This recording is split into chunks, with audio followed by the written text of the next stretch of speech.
Hari ini kita akan ibadah di dalam rumah bersama dengan Kak Heni dan Kak Timbo. Halo, selamat pagi, selamat beribadah. Yuk teman-teman, kita mulai ibadah kita. Kita akan awali dengan menyanyikan pujian Bapakku Datang Padamu. Yuk Kak Timbo.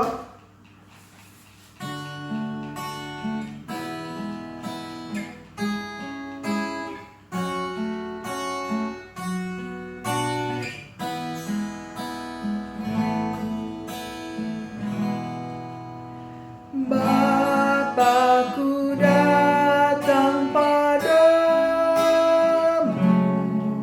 naikkan ucapan syukur atas kasih anugerah-Mu yang indah setiap hari. Pagi hari, siang hari, sore dan malam hari, tak hentinya mengucap syukur atas kebaikan-Mu. Tak hentinya mengucap syukur atas kebaikan-Mu. Mari kita berdoa. Kami bersyukur karena hari ini kami boleh beribadah. Kami boleh mengucap syukur untuk kebaikan Tuhan.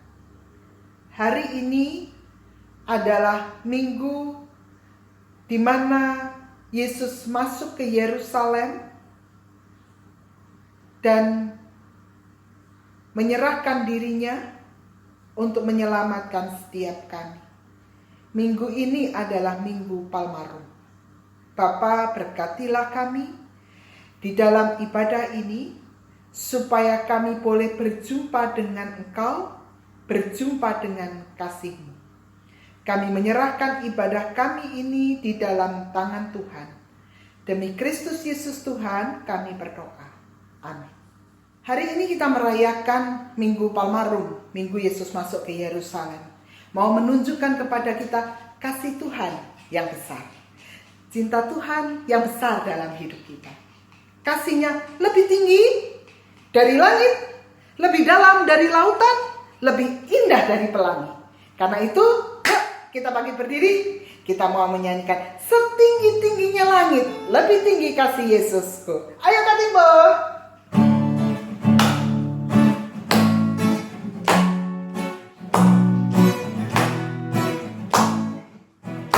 Setinggi-tingginya langit, lebih tinggi kasih Yesusku.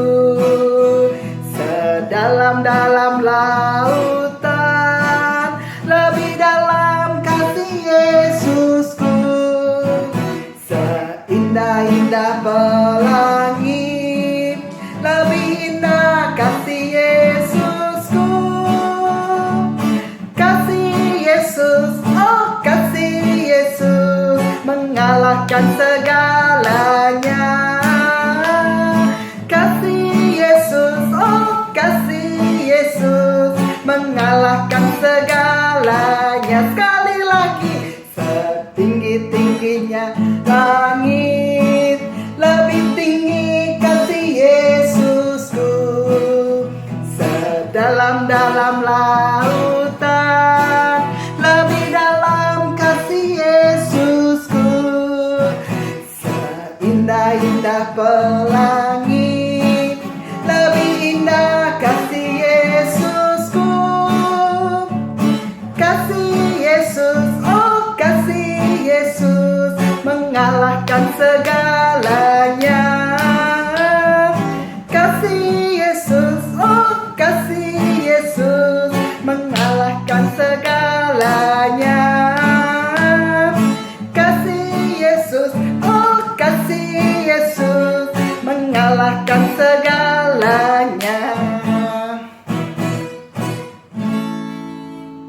Kita mau membaca Alkitab, kita mau dengar firman, kita mau melihat bagaimana kasih Tuhan yang besar dilimpahkan dalam hidup kita.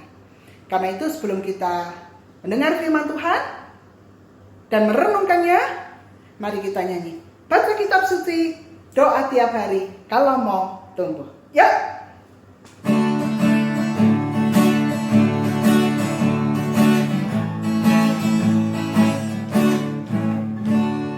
Baca kitab suci, doa tiap hari, doa tiap hari, doa tiap hari. Baca kitab suci, doa tiap hari kalau mau tumbuh, kalau mau tumbuh, kalau mau tumbuh. Glory haleluya. Baca kitab suci, doa tiap hari kalau mau tumbuh. Sekali lagi, baca kitab suci, doa tiap hari, doa tiap hari, doa tiap hari. Baca kitab suci, doa tiap hari kalau mau tumbuh, kalau mau tumbuh, kalau mau tumbuh. Glory haleluya. Baca kitab suci, doa tiap hari kalau mau tumbuh. Mari kita membuka Alkitab kita. Kita buka Injil Lukas pasal 23 ayat 33 sampai ayat 43. Injil Lukas pasal 23 ayat 33 sampai 43. Kayak ini akan bacakan untuk kita semua.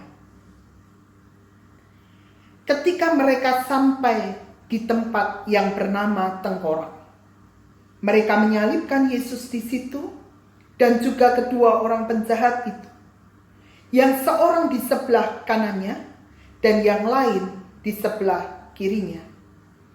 Yesus berkata, "Ya Bapa, ampunilah mereka, sebab mereka tidak tahu apa yang mereka perbuat."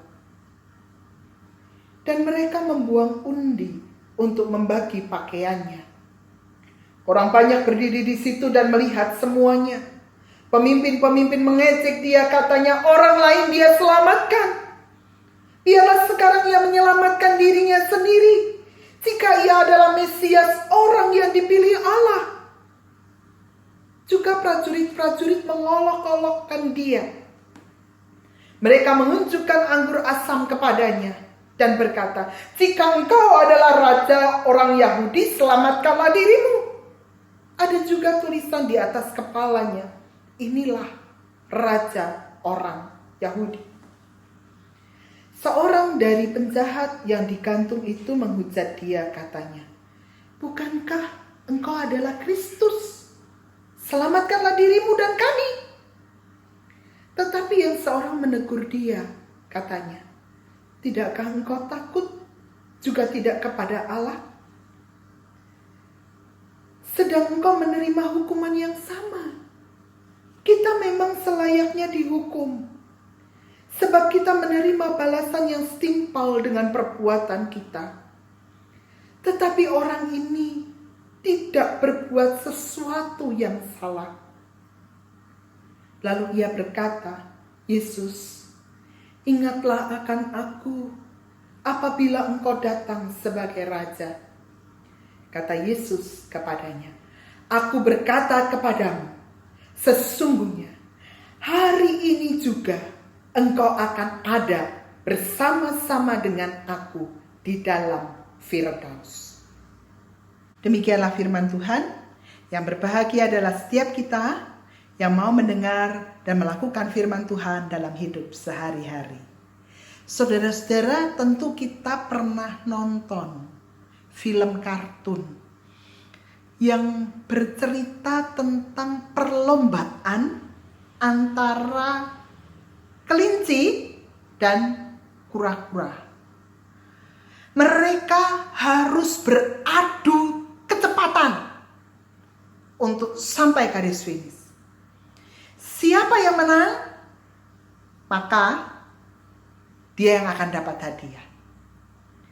Nah, di dalam cerita itu ditunjukkan bahwa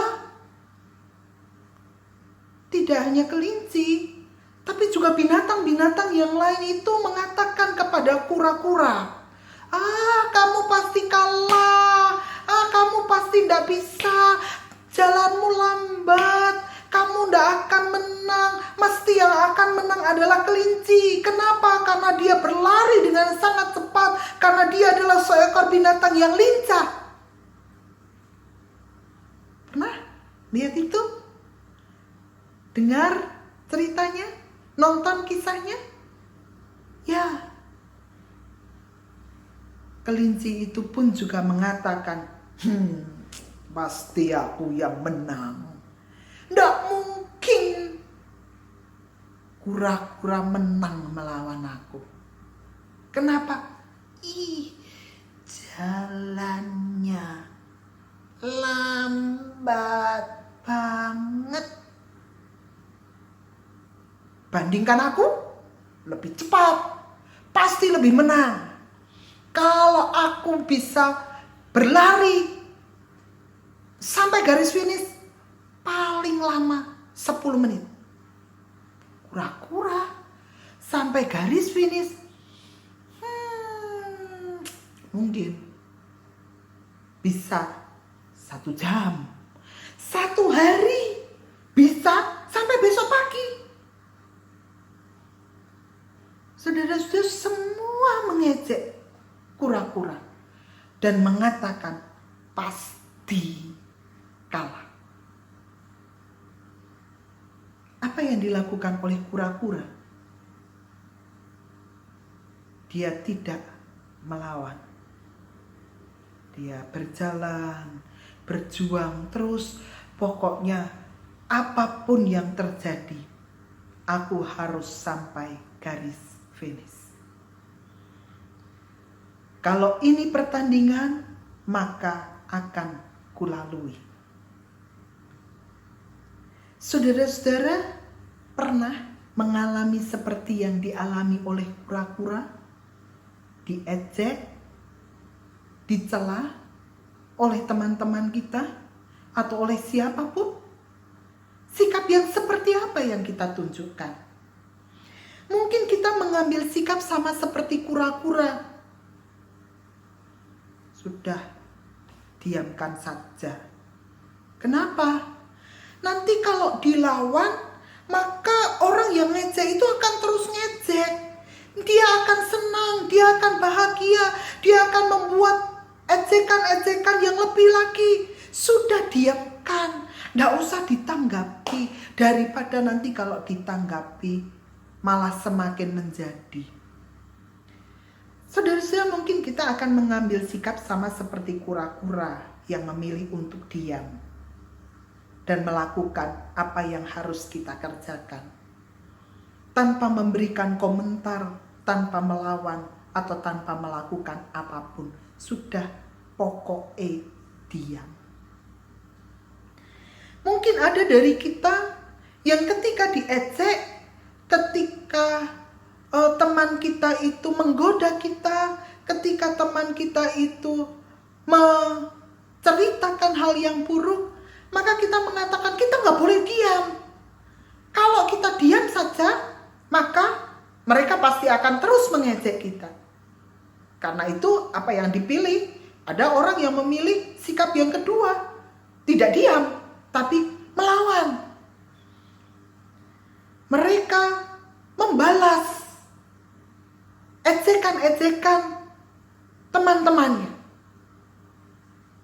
Dan ini juga yang seringkali kita lakukan dalam kebersamaan dengan teman-teman kita. Kalau ada teman kita yang mengatakan, ih, pesek. Nah, kita mengatakan apa? Kamu rambutnya keriting. Ih, bau. Ih. Kalau ada teman kita yang mengatakan, ih, aneh, masa tidak punya alis. Kita tidak hanya akan diam saja. Kita akan kembali membalas ejekan teman kita.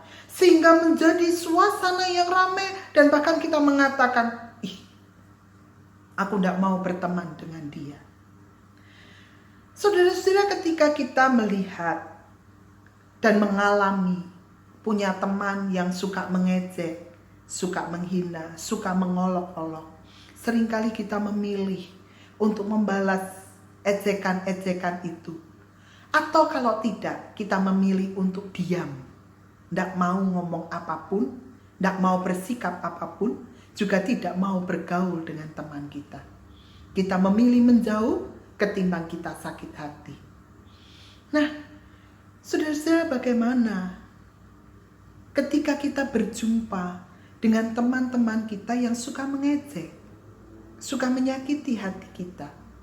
Sikap yang seperti apa yang harus kita tunjukkan? Kita mau belajar dari kisah penyaliban Yesus. Ketika orang banyak membawa Yesus sampai ke bukit yang bernama Tengkorak, mereka menyalibkan Yesus. Saudara-saudara, apa yang dilakukan oleh Yesus? Kalau kita baca di dalam ayat yang ke-34, Yesus itu berkata, "Ya Bapa, ampunilah mereka, sebab mereka tidak tahu apa yang mereka perbuat." Saudara-saudara, mari kita melihat apa yang dilakukan oleh Yesus. Mereka yang menyalibkan Yesus itu siapa? Mereka adalah orang-orang yang tahu betul akan hukum Taurat. Mereka yang selama ini menantikan Mesias. Siapa mereka? Mereka adalah orang-orang yang mendengar ketika Tuhan berfirman. Siapa mereka? Mereka adalah orang-orang yang mendengar Yesus mengajar. Mereka adalah orang-orang yang melihat dan mengalami ketika Yesus melakukan banyak mukjizat. Apa yang mereka kerjakan? Mereka tidak membalas kebaikan Tuhan, cinta Tuhan itu dengan cinta mereka. Tetapi mereka membalas cinta Tuhan itu dengan menyalibkan dia di atas kayu salib. Mereka mengolok-olok, mereka menghina Tuhan dengan mengatakan orang lain dia selamatkan. Biarlah sekarang ia menyelamatkan dirinya sendiri. Jika engkau raja orang Yahudi, selamatkanlah dirimu. Orang menghina dan mengolok-olok dia. Saudara-saudara, apa yang dilakukan oleh Yesus? Membalas dengan olokan-olokan, hinaan. Membalas dengan menggunakan kuasanya yang luar biasa. Apakah Yesus diam saja mendengar olokan-olokan itu? Saudara-saudara, kalau kita lihat di dalam ayat 34, Yesus berkata, "Ya Bapa, ampunilah mereka, sebab mereka tidak tahu apa yang mereka perbuat." Saudara-saudara, apa yang dilakukan oleh Yesus? Dia tidak membalas olokan itu dengan kejahatan yang sama. Yesus tidak diam saja, membiarkan mereka mengolok-olok. Yang Yesus lakukan adalah berdoa kepada Bapanya, memohon pengampunan untuk orang banyak itu. Apa yang mau dikatakan dari doa Yesus ini? Sikap terhadap orang-orang yang mengolok-olok, menghina, mengejek, tidak membalas dengan kejahatan yang sama.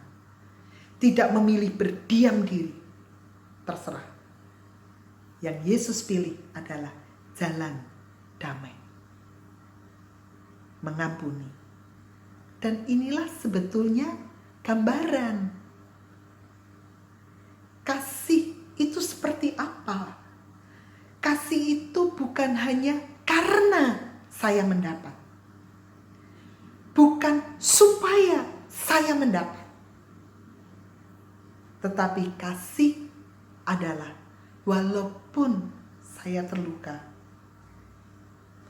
walaupun saya ada dalam kepedihan, saya mau tetap mengasihi Dengan cara apa?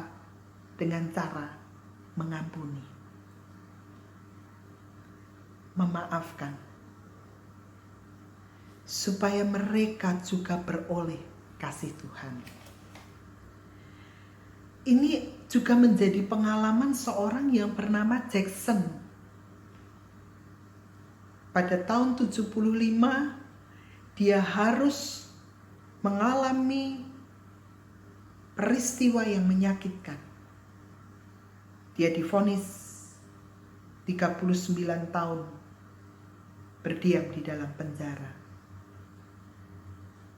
Kenapa? Karena dia dituduh membunuh seseorang. 39 tahun dia jalani tinggal di dalam penjara. Pada tahun 2014, ketika dia keluar dari dalam penjara, seorang yang bernama Eddie Vernon datang menjumpai dia. Eddie datang kepada Jackson dan mengatakan, "Maafkan saya karena kesaksian saya. Kamu menghadapi hukuman dan tinggal di dalam penjara 39 tahun. Padahal kamu tidak bersalah." Saudara-saudara, apa yang dikatakan oleh Jackson? Dia peluk Eddie dan dia katakan, "Aku sudah memaafkanmu. Aku sudah mengampunimu." Kasih yang seperti apa?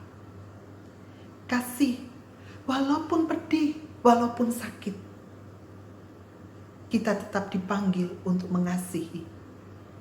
Karena kita dipanggil untuk merayakan kehidupan yang Tuhan beri.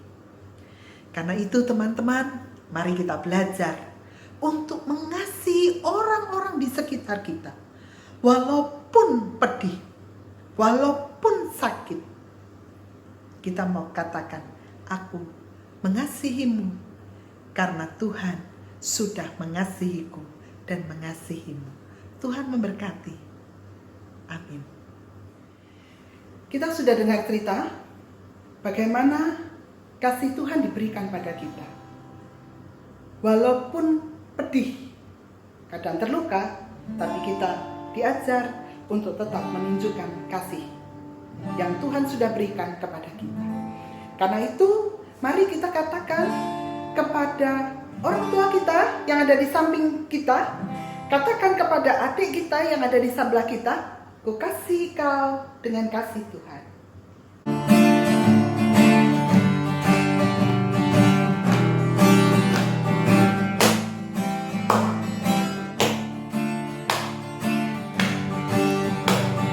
Ku kasih kau dengan kasih Tuhan.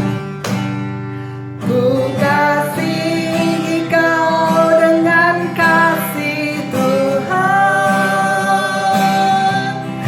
Ku kasih kau dengan kasih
yang baik, kami anak-anak-Mu datang kepadamu menyampaikan isi hati kami. Kami sungguh bersyukur untuk kehidupan yang Engkau berikan kepada kami, untuk kesempatan bermain, untuk kesempatan belajar, dan menjadi orang yang lebih baik. Di dalam syafaat kami pada hari ini, kami mau berdoa untuk firman yang telah kami dengar, soal bagaimana kami belajar menjadi seperti Yesus, pribadi yang mengasihi walaupun pedih, mengampuni, memaafkan, tetap berbuat baik, sekalipun itu tidak mengenakan di dalam hati kami. Kami harus merendahkan hati kami. Kami harus melawan ego kami. Namun kami hari ini belajar bahwa itu merupakan karakter yang terpuji, supaya kami boleh bertumbuh menjadi pribadi yang lebih baik. Bapa, kami juga berdoa untuk situasi di mana kami harus menjalani masa pandemi corona yang sedang terjadi di seluruh dunia, menimpa bangsa dan negara kami maupun masyarakat sekitar di Purworejo di mana kami berada. Bapa yang baik, kami mohon pertolongan yang daripadamu, supaya kami boleh belajar, bermain, berkumpul bersama keluarga dan membantu orang tua di dalam rumah, di mana kami harus melakukannya pada saat-saat seperti ini. Jauhkan kami dari godaan untuk melakukan aktivitas yang membahayakan, meresahkan orang tua, baik itu sifatnya di dalam rumah maupun godaan untuk bermain di luar rumah. Bapa, kami juga berdoa untuk orang-orang yang berduka, karena keluarga mereka harus sakit, menderita sakit penyakit karena virus corona atau bahkan meninggal. Biarlah Engkau menolong keluarga-keluarga yang sedang berduka ini atau sedang merawat anggota keluarganya, supaya mereka tetap bisa melihat kasih Tuhan di dalam semua peristiwa ini.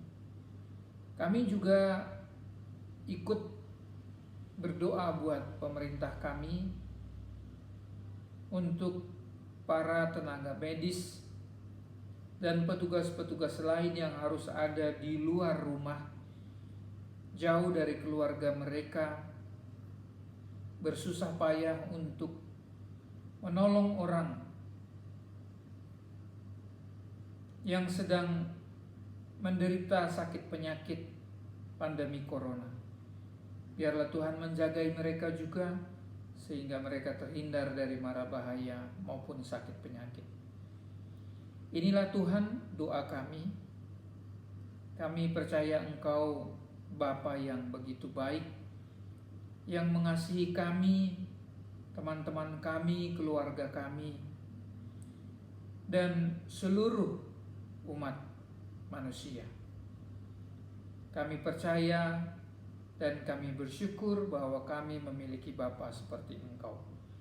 Ini doa kami di dalam Yesus kami panjatkan. Amin.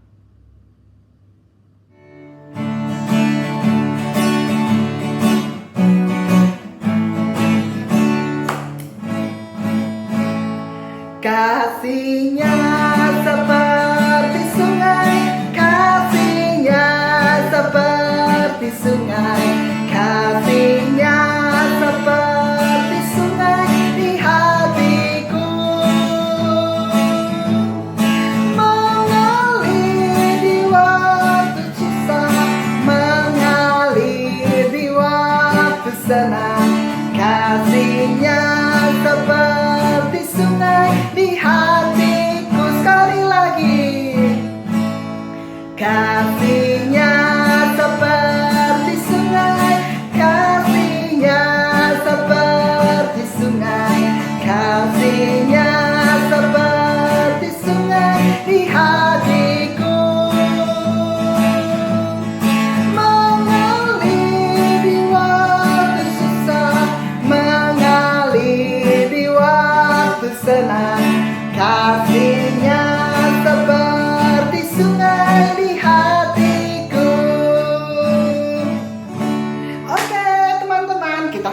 beribadah hari ini. Kita bersyukur untuk kesempatan yang Tuhan beri. Sampai jumpa lagi. Tuhan Yesus memberkati kita semua.